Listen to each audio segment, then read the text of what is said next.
Master Obi-Wan, not victory. The shroud of the dark side has fallen. Begun. The Clone War has. 야빈 전투 22년 전, 은하계가 가장 두려워했던 사태가 기어코 일어났다.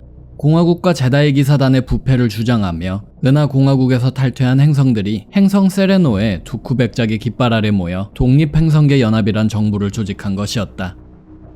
The once great Republic and Jedi Order have become victims of their own ambitions, and the Supreme Chancellor is no more than a pawn of corporate monopolies. Together we challenged the system. We asked for equality. And how were we met? With war. 둘로 양분된 은하계에서 시민들은 살아남기 위해 편을 골라야만 했다. 주로 은하계 중심부 행성들이 공화국의 손을 잡았고, 외곽 은하에서 지역차별과 종족차별로 고통받던 행성들이 두쿠의 분리파의 손을 잡으면서 클론 전쟁은 단순히 정치 이념 싸움이 아니라 자칭 평화기를 누려온 근대 은하공화국이 건국 이후 1000년간 천천히 그리고 차곡차곡 쌓아온 경제와 안보, 종족과 인프라의 차별에 대한 투쟁의 성격을 갖고 있었다. 물론 그 투쟁을 지원하는 자본가들은 그들이 어떤 깃발을 들고 있건 신경을 쓰지 않았으며 양 진영에서 그 모든 자본가들을 쥐고 흔드는 인형술사는 이미 터져버린 전쟁을 지켜보며 웃음 짓고 있었을 뿐이었다. 클론 전쟁 개전 직후 갑작스러운 범은하계 규모의 전쟁으로 인해 급히 창설된 은하공화국군, 특히나 그 공군력은 분리파 세력과 비교했을 때 그야말로 안쓰러울 지경이었다. 은하공화국이 중앙군 창설을 두고 옥신각신했던 것과는 별개로 분리주의 연합이란 깃발 아래 뭉친 각종 행성들과 기업체들은 나부 사태를 전후로 최소한 10년이 넘게 전쟁을 준비하고 있었다. 분리파는 이미 무역연합의 스캐럽 전투기와 그 후속 모델인 최신식 벌처 드로이드 전투기를 비롯 분리파에 충성을 바친 용병단인 사바오스 전대의 전투기 등 개정과 동시에 이미 다양한 전황에 걸맞는 다채로운 고성능 전투기와 폭격기들을 갖추고 있었다. 게다가 더 끔찍하게도 이미 차세대 전투기 개발에도 착수한 상황이었다. 그런 분리파와 마주한 공화국군에게 전투기가 전혀 없었던 것은 아니었다. 이전부터 제다이 기사단과 전용기 프로젝트를 협업해온 쿠앗 드라이브 야드에서 만든 제다이 전용기 이텔 스프라이트 요격기와 클론 군단이 제작되며 공화국 대군의 최고의 군수업체가 된 로타나 중공업이 만든 LA-AT 건십이 존재했다. 그러나 이텔 스프라이트는 초능력에 가까운 포스 능력을 지닌 제다이 기사 전용 요격기였고, LA-AT 라인 건십들은 대기권 내부에서 작전을 펼치기 위해 제작된 공격 기체들이었기에 우주전에 있어 은하공화국에게 큰 도움이 되진 못했다. Senator Orn Frita of Ryloth. Make no mistake, fellow delegates. We are being hunted as prey, and we need to take this fight back to Dooku and arm the Chancellor with the weapons and measures he needs to keep our world safe. 행성 라일로스의 온프리타 의원의 말대로 공화국 대군에게는 제대로 된 우주전을 펼칠 자원이, 다시 말해 제식 전투기가 절실했다. 이에 공화국은 세 방면으로 전투기 개발에 박차를 가했다. 첫째로 항상 변화하는 소행성 지대에 거주하며 가변하는 동체가 특징인 우주선을 생산하는 슬레인 코필사의 제식 전투기 하청을, 둘째로 그란 종족이 운영하는 코엔사이르사의 전투기 겸 폭격기로 쓸 수 있는 기체의 하청을, 그리고 마지막으로 이미 한참 전부터 은하계 사회에서 사용되어 왔던 구닥다리 Z95 헤드헌터 전투기를 공화국 클론 병사들 사양으로 개조하는 작업에도 착수했다. 발등에 불이 떨어진 공화국군을 위해 가장 처음 출시된 전투기는 슬레인 코필의 V19 토렌트 전투기였다. 그러나 토렌트기는 제식 전투기로 내세우기에는 너무나도 애매한 기체였다. 애초부터 급하게 만들어졌을 뿐만 아니라 방어막도 없고 초공간 도약도 불가능했을 뿐더러 전반적인 방어력 자체도 부실했기에 공화국군은 우선 대량 양산된 토렌트 전투기를 임시 방편으로 내세우고 힘든 싸움을 이어나갔다. 한편 공화국이 전폭기를 하청한 코엔사이르사의 사정은 더욱 힘들었다. 행성 키넨 출신의 그란 종족이 식민지 지역의 행성 하나를 사 코엔사이르라는 이름을 붙이고 사업을 확장하여 만들어진 회사. 코엔사이르는 우주선 회사였지만 정확히는 우주선에 들어가는 부품을 납품하는 회사였다. 코엔사이르제 부품들이 은하계 우주선 시장의 5분의 1을 장악하고 있었으며 회사 수익의 72%가 부품 판매 매출이었다. 은하계에서 가장 흔한 조종사 보호구인 K-22995 파일럿 파일럿 헬멧 또한 코엔사이르제 제품이었으며 코엔사이르의 트레이드마크인 거대한 원통형 엔진은 은하계에서 제일 가는 수준으로 인정받았다. 그런 코엔사이르에게 우주선 제작, 그것도 공화국 대군이 제식 전투기로 쓸 우주선의 제작은 난관이 아닐 수 없었다. 간혹 레닌급 왕복정이나 브레온 데이벤, 시타델 크루저 같은 일상 맞춤형 우주선들을 생산한 그들이었으나 전폭기 제작은 코엔사이르에게 있어 전혀 새로운 분야였다. 이례적으로 만들어진 코엔사이르제 전투기, 다이아노가급 강습 전투기 또한 폭격기와는 거리가 먼 기체였다.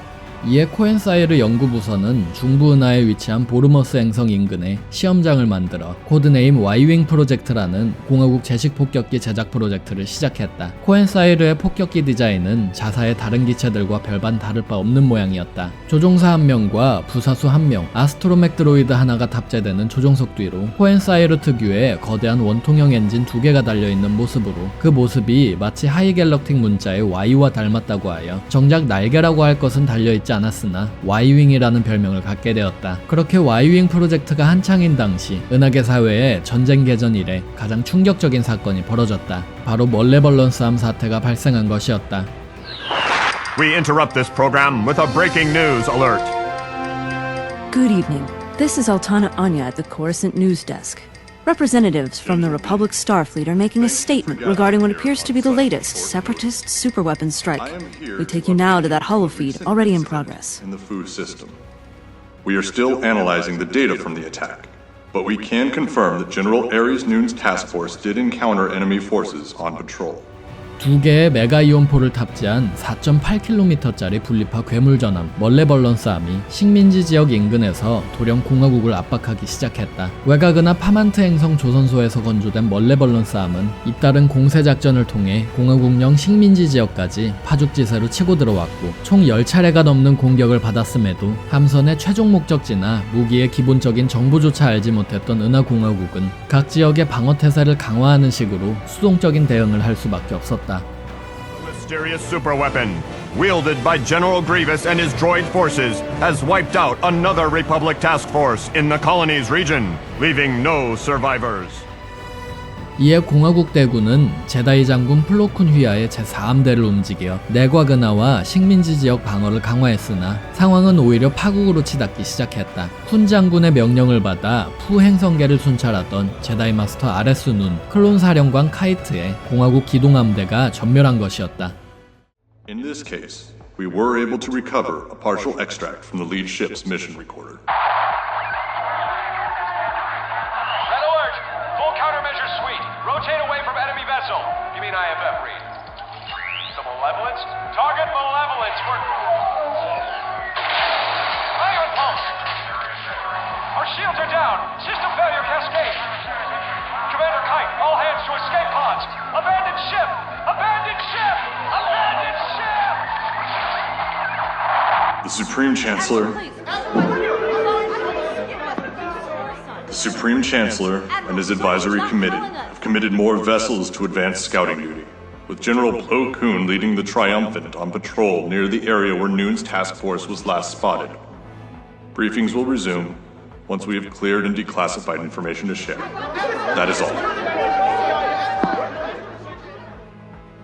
아레스 장군의 함대가 전멸한 후 제다이 장군 플로쿤은 본인이 직접 은하공화국 제4함대의 기함인 트라이엄펀트함을 이끌고 기동함대를 대동한 채로 아브레가도 행성계에서 멀레벌런스와 조우했지만 결과는 별반 다를 바가 없었다. 그리버스 장군의 멀레벌런스가 쏜 메가이온포 앞에 공화국 제4함대 기동함대는 또다시 전멸했다. 하지만 이번엔 이전과 딱 하나 차이점이 있었으니 바로 그리버스가 생존자를 남겨 그 무기의 진상을 알아낼 수 있었다는 점이었다. 공화국은 분리파가 초대형 이연포를 주포로 쓰는 전함을 내세워 자신들에게 다가오고 있다는 사실을 이제서야 간파했다. 공화국 전역이 멀레벌런스함 사태로 방어가 강화된 당시 선택받은 자이자 제다이 기사단의 가장 뛰어난 파일럿이었던 제다이 기사 아나킨 스카이워커 장군은 외곽은하령 행성 비스에 배치되어 할 일 없이 순찰 임무만 반복하며 거듭 한탄을 하고 있었다. 아이러니하게도 공화국 대군은 스카이워커 장군이 멀레벌런스함과 가장 멀리 떨어진 곳에 배치되어 있던 덕을 보았다. 그가 서두르지 않고 침착 침착하게 멀레벌런스함을 공략할 방법을 강구할 시간을 가졌던 것이었다. 스카이워커의 결론은 다음과 같았다. 대형 전함으로는 멀레벌런스와 상대가 되지 않을 것이다. 느리고 통상적인 전투 교본만을 따르는 전함만으로는 초장거리 대함용 이온포를 탑재한 멀레벌런스를 효율적으로 격침시키지 못할 것이라는 것이 그의 생각이었다. 이에 스카이워커가 관심을 보인 기체가 바로 보르머스 시험장에서 실전 테스트 중이던 Y윙 폭격기였다. 모함 지원 없이도 최대 1주간 재보급 없이 임무 수행이 가능하며 초공간 도약이 가능하고 방어막이 탑재되어 공화국 해군 내에서 현재로서는 생존율이 가장 높은 최신식 전폭기 스카이워커는 Y윙이야말로 멀레벌런스를 막을 공화국의 히든 카드라고 생각했다. 이에 스카이워커는 자신의 생각을 직접 쉬브 펠퍼틴 최고 수상에게 전하며 현재 테스트 중인 Y윙 폭격기들을 조기 투입하면 멀레벌런스함의 진격을 막을 수 있을 것이라 호언장담했지만 애석하게도 스카이워커의 청은 그의 바람대로 이루어지지 않았다. 보르머스 시험장이 위치한 행성 보르머스 그리고 코엔사이르사는 행성 키년 출신의 그란 종족이 관리하던 시설이었다. 그런데 다름 아닌 이 그란 종족을 대표하는 은하 의회의 의원 아스크악 의원은 제다이의 개인적인 악감정을 품고 있는 인물이었다.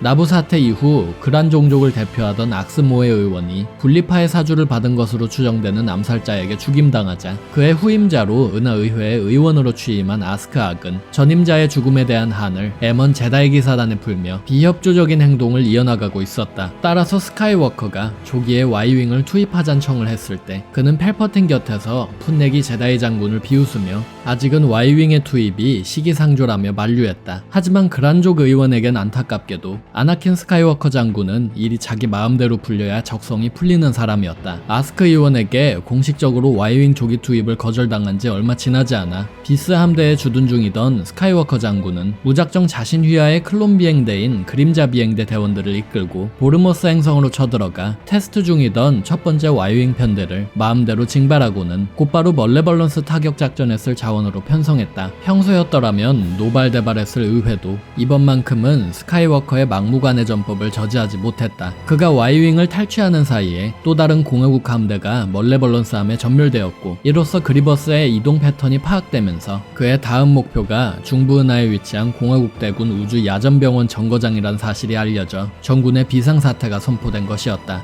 스카이워커가 탈취한 Y윙 폭격기, 정확히 말해 BTLB Y윙은 총전장 23.04m의 대형 폭격기로 대기권 내에서 최고 시속 1000km로 비행할 수 있었으며 2.0등급 하이퍼드라이브와 편향 방어막 발생기, 생명유지 장치까지 탑재된 최고의 폭격기였다. 코엔사이르제의 상징적인 이온 제트 엔진 앞에는 ANS-5D, 락트랙 풀스펙트럼 송수신기와 PG-7U 단거리 위협 분석 그리드가 방구형의 돔에 탑재되어 극도의 정확도로 폭격 대상을 찾아낼 수 있었다. 엔진을 비롯한 기체 전체는 굉장히 두터운 장갑으로 둘러싸여 있었기에 설사 편향 방어막이 뚫리더라도 Y윙을 모는 공화국 파일럿들의 생존율은 아주 높았다. 무장 또한 준수하여 중형 레이저포 2문, 아맥 SW4 이온포 1문, 각각 6개의 어뢰나 폭탄을 탑재하는 MG7 양자어뢰 발사관 2개 덕분에 BTLB Y윙은 폭격 임무뿐 아니라 전투기 임무에도 동원이 가능한 전폭기의 역할을 수행할 수 있었다. 승무원진의 경우 아스트로맥 드로이드까지 셋이나 필요하여 다른 기체들보다 자원이 많이 들어가는 편이지만 덩치가 커서 화물 적재량도 많을 뿐 아니라 특이하게도 기체 내에 연료 재활용 체계가 내장된 덕분에 BTLB는 모함의 보급 없이도 최대 일주일까지 작전을 펼칠 수 있었다. Y윙의 이러한 스펙은 훗날 유일무이한 전폭기의 자리를 위협할 인컴제 아크 170 전투기가 투입된 이후에도 비행 속도만 제외한다면 은하계에서 제일 가는 수준이었으며 처음으로 전투기 크기의 기체가 거대 전함의 대항마로 활약할 수 있음을 증명한 기체이기도 했다. 스카이워커 장군은 새로 손에 넣은 Y윙 비행대, 그림자 비행대를 이끌고 보르머스와 나부 인근의 벌모라런이라는 위험천만한 지름길을 타 가까스로 그리버스 장군의 멀레벌런스함을 따라잡는 데 성공했고 린델리아 행성 인근에서 벌어진 카리다 성운 전투에서 그림자 비행대의 절반에 달하는 대원들의 희생으로 궁극적으로 멀레벌런스함을 격침시킨 데에 성공했다. 그리고 이 기적적인 승리는 클론 전쟁 초장의 전세를 뒤집진 못했어도 계속되는 수세에 긴장감을 놓지 못하던 공화국 시민들에게 반격의 불씨가 되었다. 그 희망의 상징이 된 BTLB Y윙 또한 온 은하계에 톡톡히 눈도장을 찍으며 화려한 데뷔를 하게 시작하게 되었다. Y윙 전투기의 전설이 시작된 순간이었다. 이후 코엔사이르는 단가 12만 7천 크레딧이란 가격에 Y윙들을 생산하기 시작했으나 필드 테스트 중이던 기체가 본의 아니게 전장에 투입된 1세대 실전기가 되면서 갑작스러운 제조 라인 설립으로 초기에 생산 속도는 느린 편이었다. 하물며 은하계 곳곳에서 Y윙 폭격기를 필요로 하던 제다의 장군들이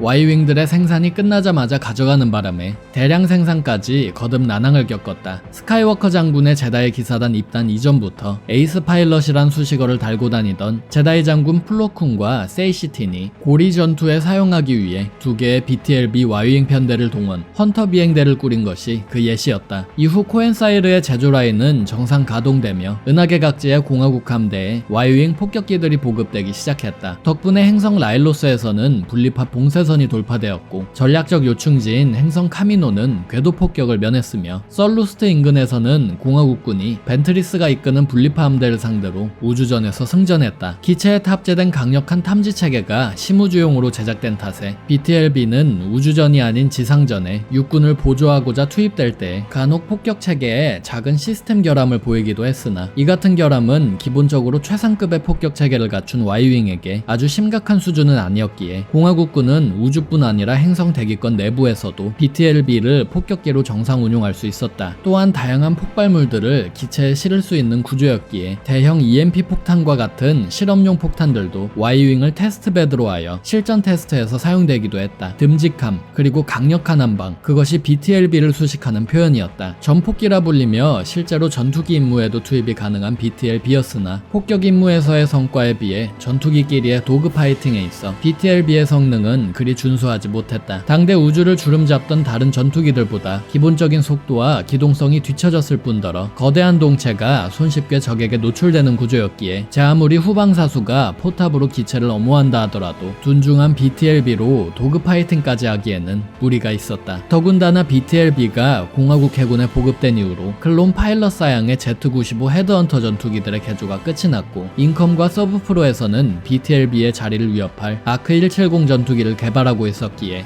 코엔사이르는 BTLB의 후속작으로 더욱 빠르고 유연한 BTL-S3 Y윙 그리고 훗날 시대를 상징하는 전투기 대열에 오르는 BTL-A4 Y윙의 개발에 급히 착수했다. BTL-S3 Y윙은 기존의 BTLB 폭격기의 폭격 정확도와 승무원진 생존율을 높인 기체였다. 우주선의 주포와 전방위 이온 포탑 등 무장은 사실상 동일했으나 기존에도 최첨단이었던 탐지 체계에 PA-9R 장거리 타키온 입자 탐지기와 페브리텍 ANXY 탐지기를 더했으며 페브리텍의 ANC 2.7 추적 컴퓨터와 SI-OG7 퀵스캔 벡터 이미지 시스템을 추가하여 타의 추종을 불허하는 정밀한 폭격 체계를 완성시켰다. 거기에 기체 조종석이 비상시에 통째로 동체와 분리되는 구조였기에 승무원진은 거대한 엔진이 작동 불능 상태가 되면 탈출 포드의 역할을 하는 조종석에 탑승한 채로 안전하게 전장에서 이탈할 수 있었다. S3 폭격기에 추가된 R200 이온 엔진 덕분에 BTL-S3는 이전의 BTL-B보다 더 빠른 속도로 초공간 도약을 할 수 있었으나 업그레이드된 탐지 체계 탓에 심우주 비행 속도가 이전 기체보다 더욱 느려졌다. 이 때문에 BTL-S3는 조종사들 사이에서 훗날 굼뜬 전투기라는 별명을 갖게 되었다. 공화국기의 설계 도면이 존재하지 않아 BTL-S3 또한 BTL-B처럼 엔진에 중장갑을 두르고 있었는지는 사실을 확인할 방법이 없었으나 속도가 사실상 그대로인데 성능만 업그레이드된 것으로 보아 공화국기 모델은 BTL-B처럼 엔진이 모두 장갑으로 둘러져 있었을 것으로 추정된다. 하지만 BTL-S3 폭격기가 클론 전쟁기의 혼란에 발을 들일 일은 없었다. BTL-S3와 그 후속 모델인 BTL-A4 폭격기가 아직 실전에 투입되기도 전에 3년간 지속되었던 전쟁이 갑작스럽게 끝나버린 것이었다.